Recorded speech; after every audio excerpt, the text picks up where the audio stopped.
Break के बाद आपका एक बार फिर स्वागत है सेहत के सवाल जवाब स्पेशल में। हमारे साथ मौजूद है वैद्य वृंदा राव जी। उनसे दर्शकों के सवाल हम पूछ रहे हैं, बहुत अच्छे जवाब वो दे रही हैं, बता रही हैं। एक दर्शक ने पूछा था कि दही जो है वो कफ बनता है, उसको कैसे खाएं। उन्होंने बताया उसको सर्दियों में कैसे खाना चाहिए, लेकिन हम गर्मी में हमारी आदत होती है कि हम उसमें जीरा और ये दूसरी चीज़ें हम उसके अंदर डाल लेते हैं ताकि पाचन ठीक रहे। हींग है जैसे, तो क्या सर्दी में भी ये डाल के खा सकते हैं? सर देखिए, ये जो आप बता रहे हैं कि जीरा पाउडर, पुदीना है या सेंधा नमक, काला नमक है, ये जो चीज़ें हैं ये गर्मियों में उपयोग करने की चीज़ें हैं। हींग भी, और ये हम गर्मियों में इस्तेमाल करते हैं दही के अंदर। अभी सर्दियों में पर्टिकुलर ये सीजन में काली मिर्च का पाउडर ज़्यादा उपयोगी रहता है और उसका जो कफ बनने का टेंडेंसी है, या अजवाइन का पाउडर सेक के, पर्टिकुलरली ये दो द्रव्य ही अभी डालना उपयुक्त रहता है। अच्छा, जैसे छाछ यदि पिए हम इस मौसम में भी, तो उसमें भी काली मिर्ची डालें? काली मिर्च डालें, बिल्कुल। तो चलिए, बहुत अच्छी जानकारी है। अगले सवाल की तरफ बढ़ते हैं। मुकेश है, 19 वर्ष, जयपुर से। इन्हें पाइल्स की बीमारी है। शौच के समय इन्हें दर्द होता है, खून भी आता है, इनके मल द्वार पर मस्सा हो गया है। ये जानना चाहते हैं कि इसका इलाज कैसे होगा और क्या क्या परहेज इन्हें करना चाहिए।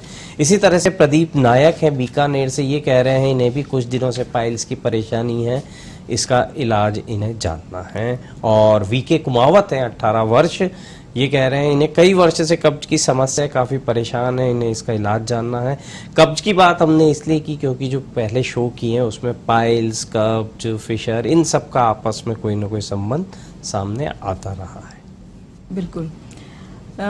पाइल्स का जो हम थोड़ा सा हिस्ट्री कभी पेशेंट का लेते हैं तो ये पता लगता है कि उसको कब्ज की एक क्रॉनिक कंडीशन बनी हुई रहती है, और जब वो सीवियर हो जाती है, यानी वो कब्ज बढ़ जाती है, तो वो पाइल्स के रूप में उसको होता है। उसमें कारण ये है कि जो खान पान है, आप खाने में बहुत सॉलिड इंटेक करते हैं और लिक्विड का प्रोपोर्शन कम रहता है। उसमें भी फिर सिर्फ पानी पीना नहीं, यानी पतली दाल लेना या रस्से वाली सब्जी खाना, उस तरह की तरल पदार्थ का प्रोपोर्शन जब हम बढ़ा देते हैं और सॉलिड इंटेक कम करते हैं, तो भी वो पचने में हल्का हो जाता है और मल को शुष्क और कठिन नहीं होने देता। जब इस तरह का मल बनता है और वो उसको हम पास करने जाते हैं तो वो मल द्वार पे अटकता है, वो पेनफुल इवैक्यूएशन होता है और पेशेंट मोशन जाने से भी डर लगता है उसको और खाने से भी डर लगता है, ऐसी स्थिति हो जाती है। तो पर्टिकुलरली इस समय में कुछ चीजें हैं कि आप दूध में, रात के समय दूध में 8-10 पीस बड़ी मुनक्का के बीज निकालकर, उबालकर और मुनक्का चबाकर उसके ऊपर दूध पीना चाहिए। जिनको खुश्की की वजह से होता है वो दूध के अंदर 1 चम्मच गाय का देसी घी ऐड करके और उसको रात को गर्म पी सकते हैं। इसके अलावा हमारे यहाँ एरंड पाक करके एक एरंड पाक, उसको 2 या 3 चम्मच रात को गर्म दूध में लेके सोना चाहिए। और कुछ चूर्ण भी आते हैं, जैसे त्रिफला चूर्ण बहुत सब लोगों का बहुत प्रख्यात है, सब लोग जानते हैं। त्रिफला चूर्ण इस सीजन में यष्टि मधु चूर्ण के साथ में आपको रात को थोड़ा सा गर्म पानी से इसका सेवन करना चाहिए, जिससे कि पेट साफ रहे, आप मल को शुष्क ना होने दें और हमारी एक रेगुलरिटी पेट साफ रखने की हम रखें, तो पाइल्स को इस हद तक बढ़ने ना दिया जाए कि वो हमारी इतनी कंडीशन खराब कर दे। तो थोड़ा सा ये क्योंकि ट्रांजैक्शन पीरियड है, इसी हमें उसका मतलब थोड़ा सा सावधान होके चलेंगे। जो क्रॉनिक पेशेंट है तो उनको फायदा मिलेगा इसमें। और जो खाने का जो तरीका है, खाने के जो गुण हैं, वो हमें किस तरीके से भोजन लेने पर मिल सकते हैं, इसकी जानकारी हमें सिर्फ आयुर्वेद ही देता है। और दुनिया का ये ज्ञान अब विभिन्न वैज्ञानिक अपनी रिसर्च में भी साबित कर रहे हैं। हमारा जो खाना होता है उसमें रस भी होते हैं कई तरह के, तो ये सारा अनुपात सही रहेगा तो आपको पेट सही रहेगा, और पेट ठीक रहेगा तो पाइल्स वगैरह ये होंगी ही नहीं। अगला जो सवाल है वो हमें भेजा है राम कुमार ने, 14 वर्ष इनकी उम्र है। ये कह रहे हैं मुझे सुबह सुबह उल्टियाँ होती है, इसका इलाज क्या है? सिर्फ 14 वर्ष इनकी उम्र है, सुबह इनको उल्टियाँ की शिकायत रहती है। उल्टी का शिकायत का वजह एक तो सुबह सुबह पेट में एसिडिटी होना या गैस बनना, कब्ज रहना भी वन ऑफ द रीज़न है। जब आयुर्वेद ऐसा मानता है कि जब आपका पेट साफ नहीं होता और कोई चीज़ आप सुबह सुबह लेते हैं तो वो बैक पुश होके ऊपर की तरफ एक ऊपर उछाल मारता है, ऊर्ध्व गति उसकी होती है वायु की, और उसकी वजह से भी आता है। तो इस समय में उनका पर्टिकुलर रीज़न क्या है वो भी फाइंड आउट करना पड़ता है, वो हिस्ट्री टेकिंग में जाके, कि लिक्विड लेने से भी कई बार लिक्विड मात्रा, दूध पीने की इच्छा नहीं है पर चूंकि पेरेंट्स बोलते हैं कि नहीं जाने से पहले दूध लेना है, उसकी इच्छा के नहीं होने पर भी, तो वो फिर वो उल्टी के रूप में बाहर आ जाता है। और कई लोगों को कफ, चेस्ट में कफ जमा रहता है तो भी सुबह सुबह कुछ खाने पीने की इच्छा नहीं होती और कफ की वजह से भी वो उल्टी के रूप में जो भी खाया पिया होता है वो निकल जाता है। कई बार वो थोड़ा दिन उगने के 2-3 घंटे बाद वो लोग सेटल होते हैं और फिर कुछ खाते हैं तो वो अंदर रह जाता है। ऐसी स्थिति में ऐसा एक सितोपलादी चूर्ण आप शहद से चाट सकते हैं। गोजीवादी काढ़ा है, एक वासा सिरप आता है, वो भी आप 5 से 10 ml सुबह उसको पी सकते हैं। द्राक्षावले करके एक चटनी आता है द्राक्ष का यानी किशमिश का, उस चटनी को भी आप ले सकते हैं, चाट सकते हैं। यानी चाटने वाला अगर कुछ द्रव्य है तो वो चाटने से हमारा जो सलाइवा उसमें मिक्स होके जाता है, फिर वो उल्टी के फॉर्म में बाहर नहीं आता। अच्छा, पेट के लिए जो आपने बताया ये द्राक्षा जिसके अंदर किशमिश होती है, तो ऐसा कहते हैं कि आप किशमिश रात को भिगो दें, सुबह खा पी सकते हैं। इसकी जो संख्या है वो 10 से 25 या 30 इतनी भी रखी जा सकती है।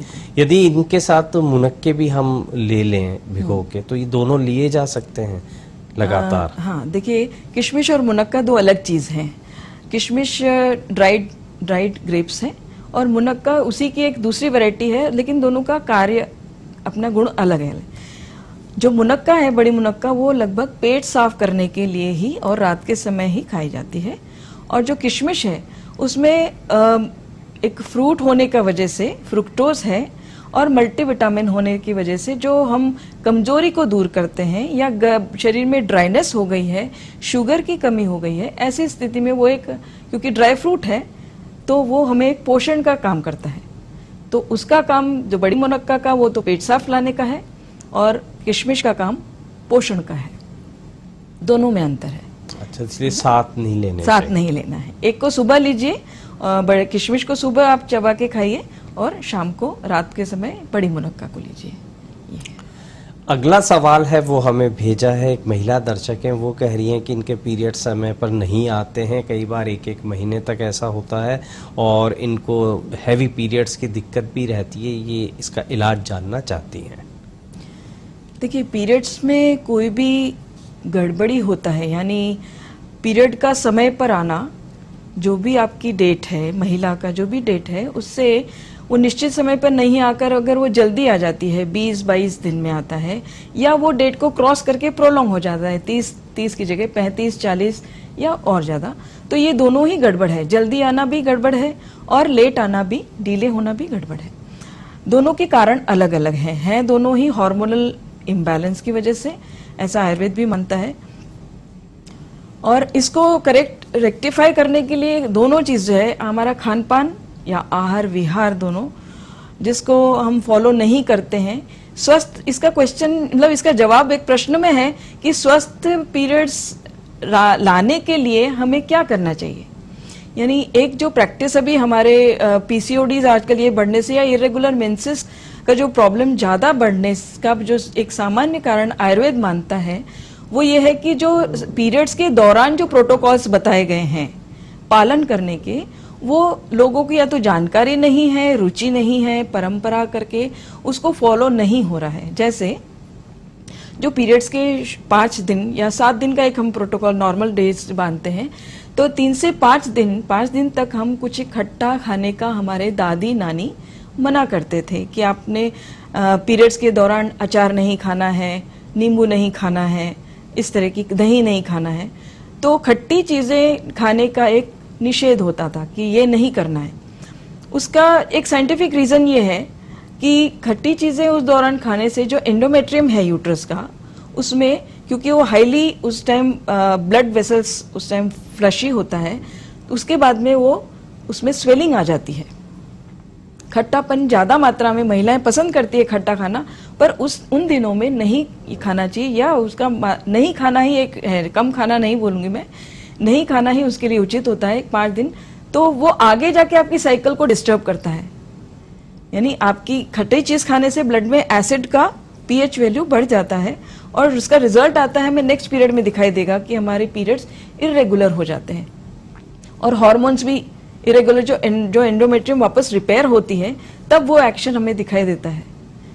तो मेरे ख्याल से ये लोगों को, ये जो पुराने हमारे प्रोटोकॉल्स हैं पीरियड्स के टाइम फॉलो करने के, उसको जागरूकता बढ़ा के इन चीजों की साइंटिफिक, इसके पीछे क्या साइंस छुपा है उसको बता के लोगों को जोड़ना चाहिए, और महिलाओं की और बच्चियों की इसमें फॉलोइंग करवानी चाहिए। हेलो डॉक्टर में अभी समय हो चला एक ब्रेक का। ब्रेक के बाद भी हमारे सवाल जारी रहेंगे। देखते रहें पत्रिका टीवी।